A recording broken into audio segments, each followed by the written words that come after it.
Welcome to Who Let the Dogs Out, the podcast designed to help you enjoy life with your best friend without all the frustrations. Join Sally and I as we do that each week. I'm your host, Corey, and I'm joined by my co-host, Sally. And today we're bringing you a dog talk on how to hire a trainer, best practices, what to look for, and things like that whenever you are going through the process of hiring a trainer.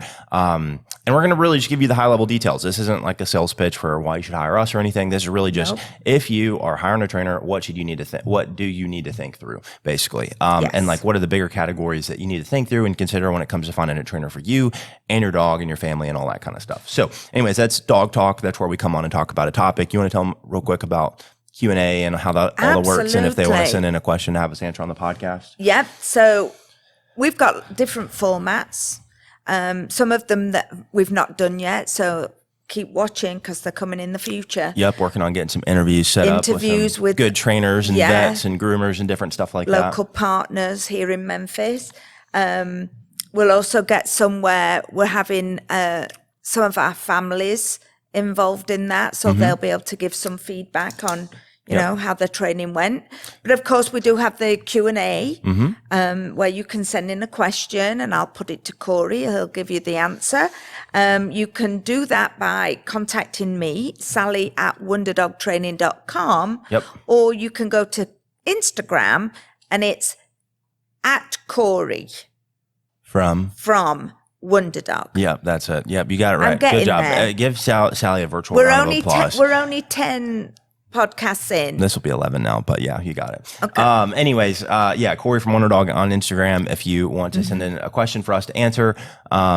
Anyways, with that being said, if you like the show, you get value out of the show, you learn something, makes you think, something like that, please feel free to share it with a friend, family, colleague, something like that, somebody with a dog, to help us spread the word about this podcast, just so that way we can fulfill our mission of helping families all across the country enjoy life with their best friends. So anyways, with that being said, how's everything going in your world? In Sully World. Yeah, basically Sully World. Sully World. Sally World is pretty similar at this point.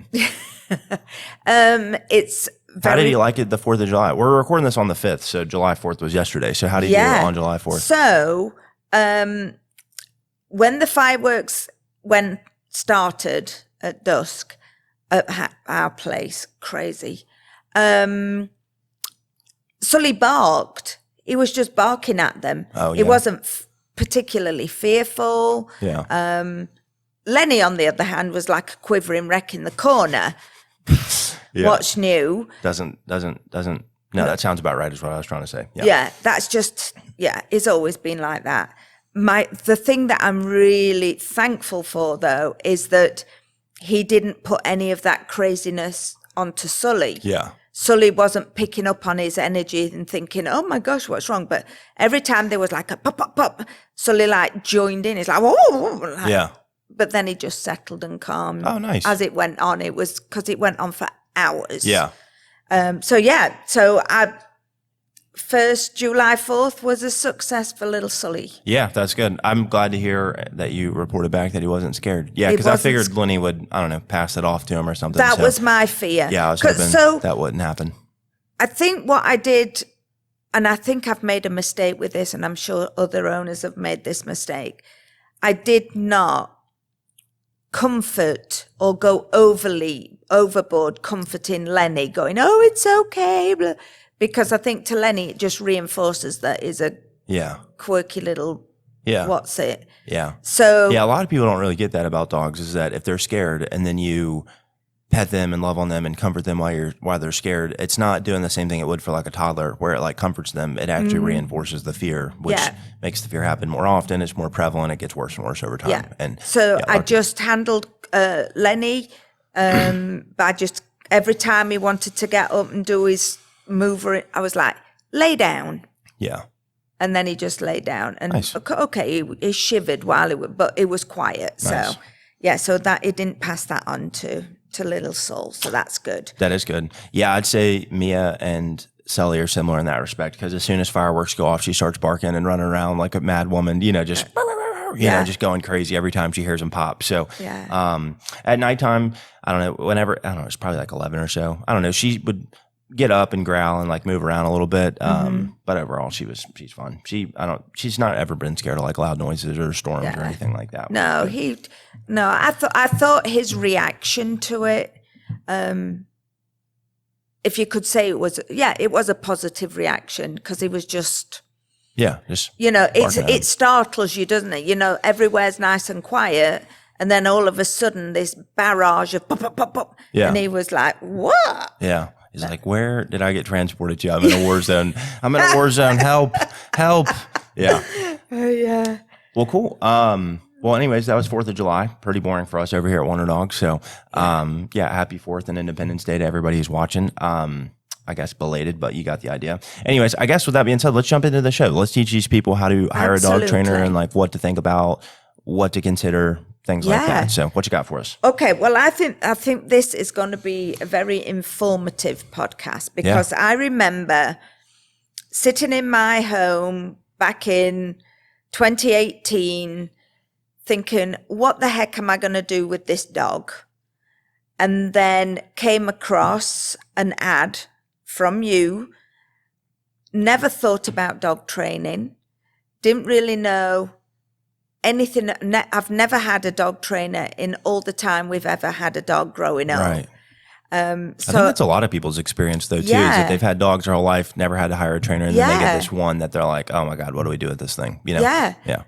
But I knew something needed to change for Lenny. Yeah. Well, for both of us, but definitely for Lenny, because he was like 5 at that point. Yeah. So I'd gone 5 years of him being ridiculous. But of course, what I'm trying to get at is I had got no clue what I was wanting, needing. Fortunately, you hit the jackpot though. Oh, yeah, okay. Yeah, I did. So I think where we need to start from is, what people need to ask themselves, what are you looking for? Yeah. Yeah. That is the first starting point. Yeah. Yeah. I guess when you say like, what are you looking for? Are you like specifically asking about like modalities of training, like whether it's in-home or boot camps or whatnot? Yeah. That's a great place to start.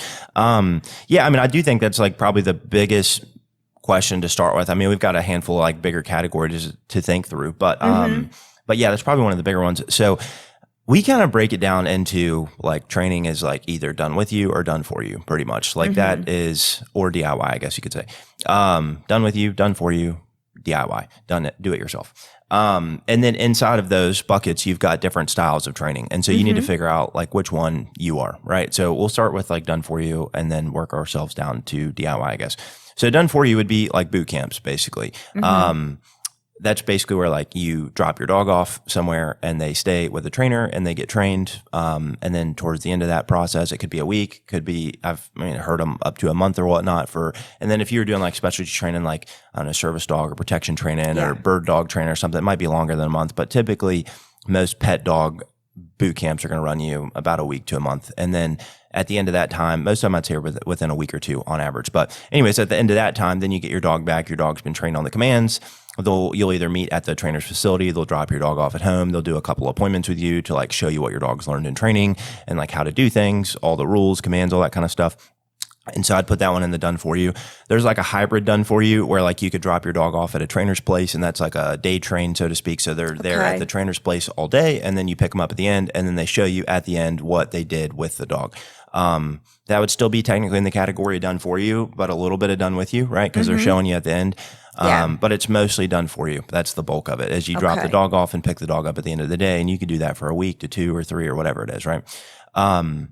That I would say those are like the 2 big done for you styles, like boot camps and day trains. Those would be like the 2 big done for you styles. So if you want that, then you'd probably need to look into a place that does board and trains or day trains, basically. So do you feel that fits into like a certain category of owners, like the people that don't have enough time? Yeah, I would say don't have enough time, don't want to be involved.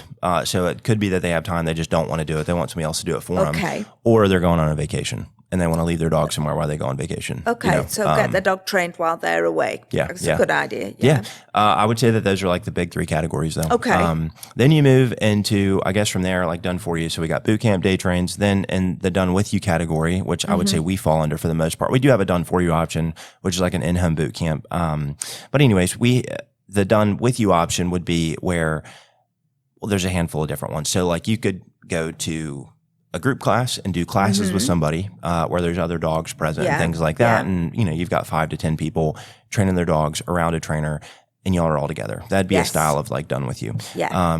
Maybe you could argue it's do it yourself a little bit. I don't know. We'll call it done with you though. Yeah.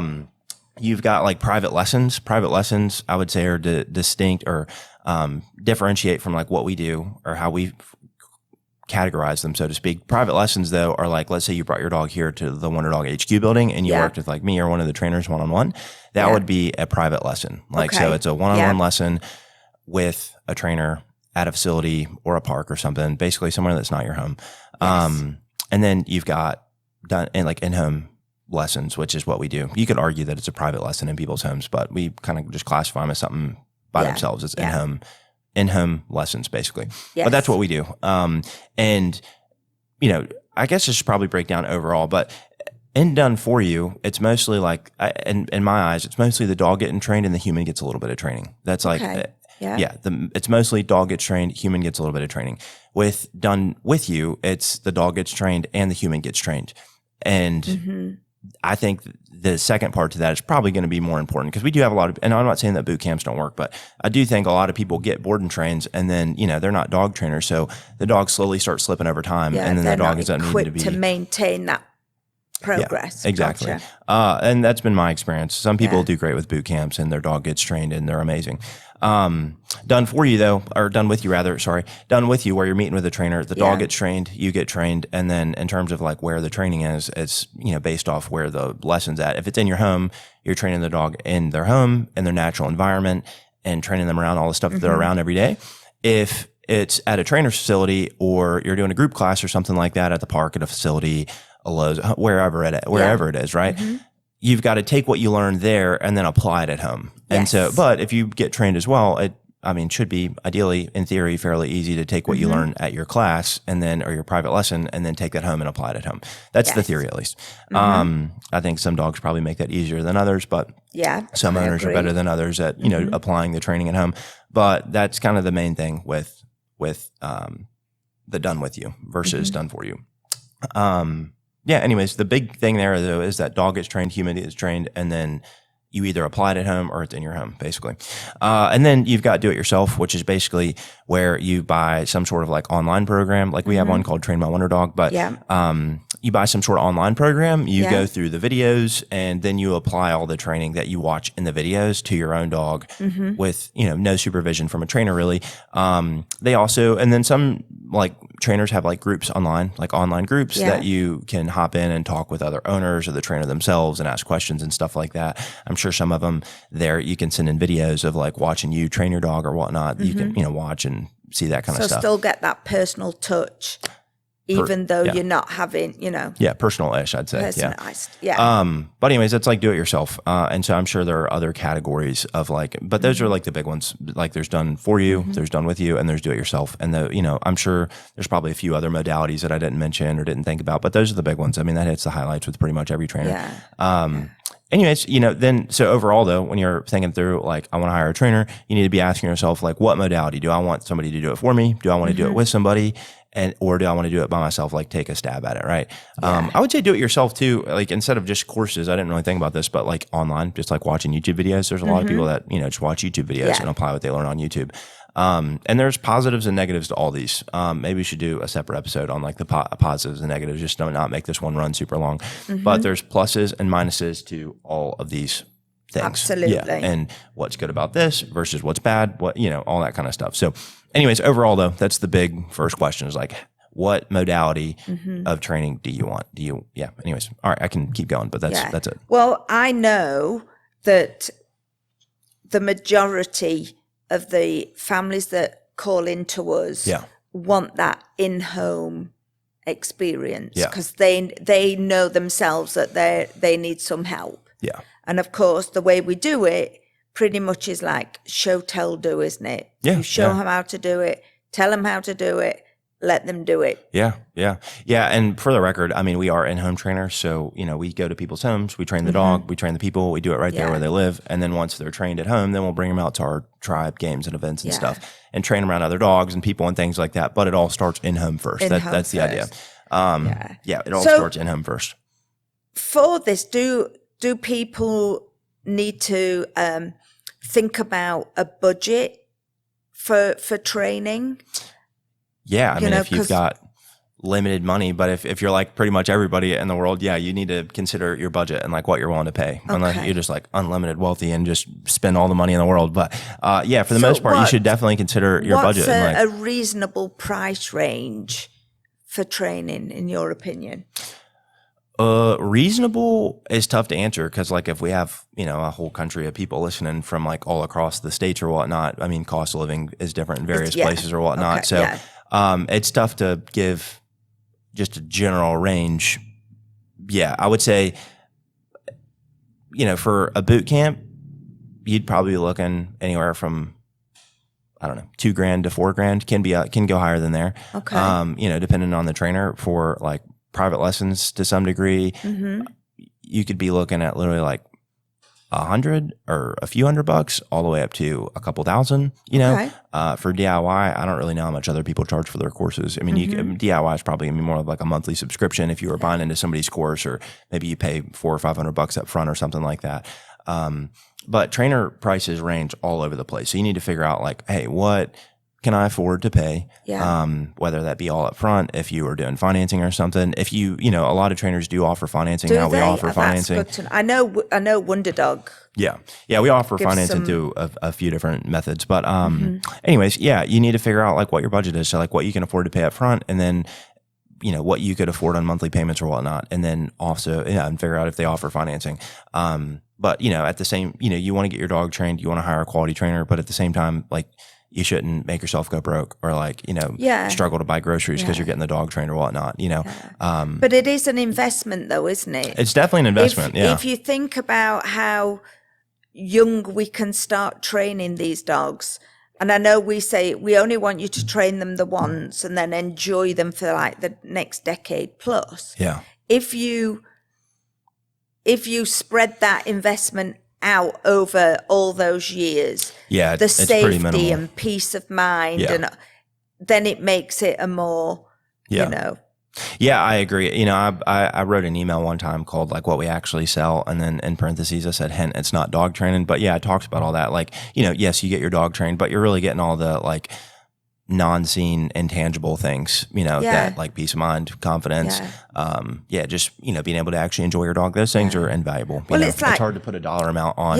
When people call us and say, their dogs are bolting out of the front door, they're not coming back, they live on a main road. Well, if your dog gets hit, unfortunately gets hit by a vehicle, it's going to cost more than that in vet bills. And then just like the daily anxiety of like opening the door, or what if like your kid leaves the door open behind them when their friends are going in and out of the house and stuff like that. Yeah, absolutely. Yeah, 100%. You're right about that. Yeah. Anyways, overall though, yes, you can consider your budget, consider what, financing options are available to you if you can't afford to pay it up front. Don't break the bank. Hire a quality trainer, which we'll get into more a little bit about how to like actually figure out who would be a quality trainer, things like that. Gotcha. So I know from working now with Wonder Dog, what we offer. But do people need to think about, take into account what methods of training are being used before hiring a trainer? Yeah, that's a great question. Yeah, I definitely think you should consider like what methods you want your dog to be trained with. And I'm going to speak to mostly like the main two, like you could break these down and get even more specific, but generally speaking, let's just call it balance training and positive only training, or positive reinforcement training. Which one of those do you want? If you're just like hearing this and you don't know anything about training, like positive reinforcement only trainer, positive only training sounds like the way to go. Where I don't want to get into like the debate of which one's better, but balance training basically, the simple way to think about it would be like a Libra scale, right? So on like one side, we've got like treats, praise, love, etc. All the positive stuff. On this side, we've got corrections of some sort, and the goal is to try to balance those things out, hence the name, like balance training, and hopefully end up with the person's dog in the middle, where like long term you don't need to shake a bag of snacks, but you also don't need to correct the dog all the time either, right? That's balance training. Positive only training is, more using like just the one side of the scale, right? So treats, praise, love, etc. to motivate the dog. To get the do the right thing. And we'll say it is a bit tougher to get them to not do the wrong thing. If they're jumping or whatnot. There are some behaviors though that are going to take a lot longer. Yeah. And more effort and consistency to correct if you're just using positive, isn't it? 100%. But like I said, a lot of people don't really know that. And then some people, think they know that. They've read like a blog or something and, think they know everything, which is fine too. Go hire one and find out how it works for you, I guess. Anyways, you should definitely consider, do you want balance training or do you want positive only training? And figure out which one of those works best for you. Which one of those do you feel more comfortable with? I would say. And then, if you were to hire a balance trainer, make sure they're, actually like balanced and not too heavy handed or, too far on the, correction side to be, I guess, more like aversive training, things like that. So I would say that overall though, yes, you should consider that if it's even a thought for you. If you don't know any better than, or if you don't know anything about it, I guess after listening to this, you would, but if you don't know anything about it, then, we'll talk about some of the other factors in a minute. Absolutely. Yep. Well, whatever you're training, it's always in the dog's best interest. Yeah, for sure. Okay. I want to talk to you about reviews. Yeah. Because I know, again, because I'm part of Wonder Dog, we say to our families that are inquiring about us, please go to the website, check our reviews on there. And of course, we have biographies on there of the team. Yeah. Do all trainers have reviews? Do they put much weight behind reviews? I think the general public puts a lot of like thought into reviews or trust into reviews, generally speaking. I would say instead of like going to the website, we send people to the website to like read about us, read about the trainers, things like that. But I would say instead of doing that, like just go to like look up their Google or Facebook page and see what other people are saying about them. On the website, you can like screenshot a review and put it on there. But if you go to somebody's Google page, it's public information, it's public knowledge. What are people saying about these people? And you can't really get rid of bad reviews either. So, go to their page and look at what people are actually saying. Like, did they have a great experience? Did they have a crappy experience? Did they have a mediocre experience? And then see what the average is there. If somebody's predominantly 4 or 5, like 5 stars or 4 stars, then like they're probably going to be pretty good. I think on pretty much every business in the world, you should expect a couple like 1 or 2 star reviews from people that suck or crazy or this or that or whatnot. Like that should be expected with any service, any product. You can, not everybody's going to be happy with everything. And, but at the same time, like you should read those reviews too and see if it's like, is it a one-off? Like you've got a crazy person here or a person, did the owner respond? How did they respond? Right. Well, things like that. Was it like a personality clash rather than the actual training? I would say what you're looking for though is the majority of people is going to be 4 and 5 stars, and clearly the more that they have, the better. On our pages we have like hundreds on Google and Facebook and different stuff like that. Between different places, we've got hundreds and hundreds of reviews that people can go read and learn about us and the trainers and the methods and all the stuff, right? But overall, go check reviews, see what people are saying. I'd say one thing that we like didn't talk about before this podcast was like referrals too. If you know anybody that's used the trainer, that's even better. Like a referral's always best. So if you know somebody that's personally used them or a friend of a friend's used them and had great results or something, feel free to run it. Like talk to a friend. Absolutely, word of mouth is the best, isn't it? So are all dog trainers certified? No, not really. I think when I was going over like the highlights for this podcast with you, what I was really meaning is like whenever you're looking for a trainer, it was more of the question of like, do you care if they're certified? And if so, like what certifications do you want your dog trainer to have, so to speak? Like me, I went to dog training school for 6 months, got certified as a master dog trainer, or certification that I was master dog trainer, certificate, whatever.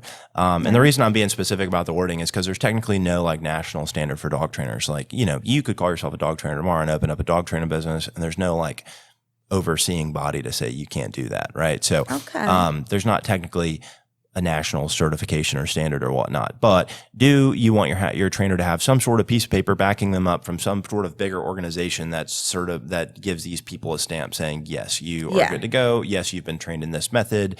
You've taken this many hours, things like that, right? That's the idea here is do you care about that? Does the person know what they're doing? Yeah. Yeah. I mean, and honestly, this has come up like less than probably 10 times in the years, and out of all the thousands of people we've talked to, this hasn't really come up a ton. But if it's important to you, it's important to you, you know? Absolutely. Yeah. And like for the record, I got like a certified at dog training school, like I said, one of them here in America. And then all of our trainers go through a rigorous training process with us. And at the end, they get their certificate saying they're a certified dog pro with us through our standards, our methods, things like that. Absolutely. So, but anyways, if that's important to you, make sure that your trainer's got what you're looking for. Yeah. Yeah. One of my, I know I was talking to you earlier as well about if you are able, would gender of a trainer come into that? Yeah, I mean, I guess if you want your dog trainer to be a male or a female, then yeah, sure. If you have a preference, if you get a choice, there may be. Yeah, I mean, like here in Memphis, if you wanted to hire a dog trainer right now, we only have male trainers here in Memphis right now. Same thing in Nashville and Austin. We have 2 female trainers, you know, so, there's some companies, I guess you can't really pick, right? It's just, hey, this is what they got. I will say, like, some of the people though that have called and asked about this over the years is like, oh, my dog scared of men, so I want a female trainer. Well, like, hey, if your dog's scared of men, like maybe you should have a male trainer and teach your dog to not be scared of males. Or, my dog really likes, females or responds better to females. Well, maybe you should have a female trainer then, if that's what you think is best. I'll just say, like, listen to the trainer, but if that's something that your mind's made up on and you're not going to be sold on anything different, then okay, so be it. Find a trainer that suits the gender that you think that you want for your dog. Yeah. Plus you're going to build a relationship with this trainer as well. I mean, there's got to be some elements of trust there. Yeah, I mean, I'd say that's a big one, is just like, do you actually like the person that's training your dog, right? Like I'm not saying that there are some dog trainers that, I'd say a lot of people become dog trainers because they love dogs. And, a lot of people, I'd say it's a pretty naive view, but a lot of the people that become trainers because they like dogs though, and not so much humans, think that being a dog trainer is only working with dogs. Unfortunately, that's not the case. Like, it's primarily working with humans. There's a lot of time that, you're working with dogs, especially if you're doing like boot camps behind closed doors or whatnot. Yeah, you're one-on-one with the dog a lot. But a lot of this is training the human though. It is. It's training the human. It's working with the family.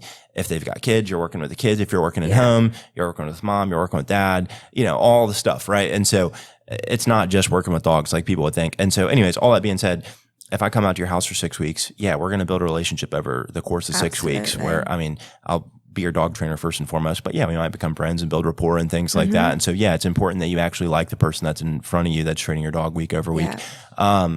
And even if you don't like them, it's like, okay, are they so awesome that you're willing to put up with like having like a bit of like differences or disagreements with them? Because that might be the case too. Like, I don't like this person as a friend. I wouldn't want to go grab a drink with them, but they are a great dog trainer. They know what they're talking about, and I trust them, and I know they're going to do a great job. So whatever you think is best. But I would say it's ideal if you like the person in front of you. I think so. Yeah. This is why I think Wonder Dog is more of a caring profession as well, rather than just a dog training, because we become involved in our families' lives. Yeah, 100%. I would say absolutely. Yeah, absolutely. Yeah. Okay. This is a biggie. Okay. Guarantees. Yeah. What about them? I know from just working with. Are they important? Well, not many trainers guarantee their work. Yeah. Yeah, I would say, this is like whenever somebody's like choosing between us and another dog trainer or something like that, and I go out and I do a sales appointment, they're like, hey, I've got this one more call with this one other person, this other person's coming out here, I'm meeting them or whatever it is. That is one thing that I always like leave them with is, among a few other things. But it's like, does the trainer that you're talking to guarantee their work? And I think, overall, I'd say, a lot of trainers don't guarantee their work. I think a lot of trainers don't guarantee their work because they put like, what if like the client sucks and isn't a good client or whatnot? Like, You don't think we have bad clients too, that don't do what they are supposed to or don't do their homework or this or that? Yeah, we definitely have that for sure. Here's the deal though, that our guarantees, I'll just tell you about ours. And then, if another trainer has them, awesome. Some trainers have like one, I know a local one, he's got something where it's like free lifetime refreshers or something. Like if you ever need to follow up, like you can bring your dog in or something. Ours is the first lesson guarantee, which basically just means you'll see a difference with your dog after the first day. So you shouldn't be waiting weeks and weeks and weeks and weeks to see results. You should see a difference with your dog that first day. Yeah. Whether it be a small difference or a big difference, you should see a difference. The second guarantee is the training guarantee. That basically just means that as long as you're doing your homework as the client, we'll do our part, which is come out as long as we need to until we get the dog trained up to the standards that we have set, right? Yes. But that's contingent on the client. Like I'm, making an asterisk with my finger here or a star or whatnot, because that it is contingent on the on the client doing their part. If they do their part and we do our part, we guarantee our work. If you're not practicing, not doing your homework, we don't guarantee our results, and you'll get the lessons that we scheduled out or whatnot. But if you're doing your part and you're being awesome, then heck yeah, we're gonna do our part and make sure that your dog gets trained and get what you pay for. Because training is an investment for a lot of people, Very much. And we have some, really wealthy families that work for us that, the price is nothing to them. But then we also have a lot of families that, they have to budget for this and save up for it or, make payments on it and stuff like that. And I have a lot of respect for that. And I don't take that lightly.